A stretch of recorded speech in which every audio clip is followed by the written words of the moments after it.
A virus is a small infectious agent that can infect all types of life forms.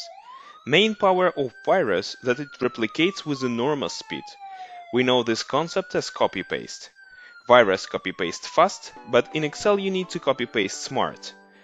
This is mini tutorials that consist of 5 videos, so do not forget to subscribe not to miss any of them.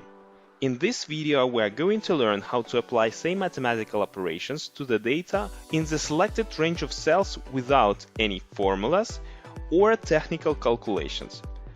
We are having a table that represents weekly sales volumes among different United States cities. Data here represented in thousands of US dollars. But what if I would like to see this data in euros? I will probably need to copy the data, then apply some formulas, multiply the results by exchange rate, and then return it back. I will show you how to do this faster. So we are going to take an exchange rate. And at the current moment, for $1 you are going to gain 0.91 euro. So we are going to copy this value and select the full range of data we are having in our table. So now we are going to move to Paste Special. In this tutorial we are going to return to this menu several times. So we are going to select values, select multiply and click OK. Now you may see that the data has been changed. And basically we have received a result where we have multiplied our original data by 0.91 or by our exchange rate. But what if I would like to check the data in different currencies on a go? For this purpose I will probably need to do the calculation and restore it back.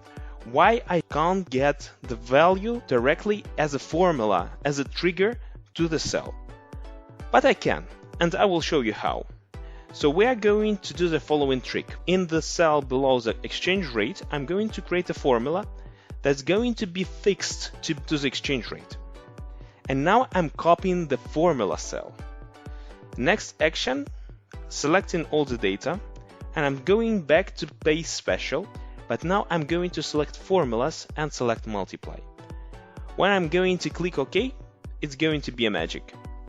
We are having here the values that are calculated based on our exchange rate cell.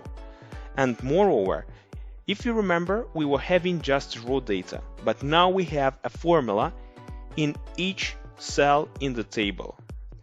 To test our case, I have prepared several exchange rates, so we are going to see how is going to be our results in Swiss francs. So it's pretty close to the United States dollar. We're going to check how it's going to be in British pounds, so it's much less. You can see even 0.4 having here, and if you remember, for the first week for New York we were having more than $9, but now we're having £7. And if we are going to check in Indian rupees, it's gonna be huge. I will need to adjust the values, and here you can see that results are actually here. If you would like to check the values in US dollars, you easily need to select the exchange rate equal to 1. So this was the first trick. Don't forget to subscribe, and if you found this trick interesting and useful for you, like this video. See you in the next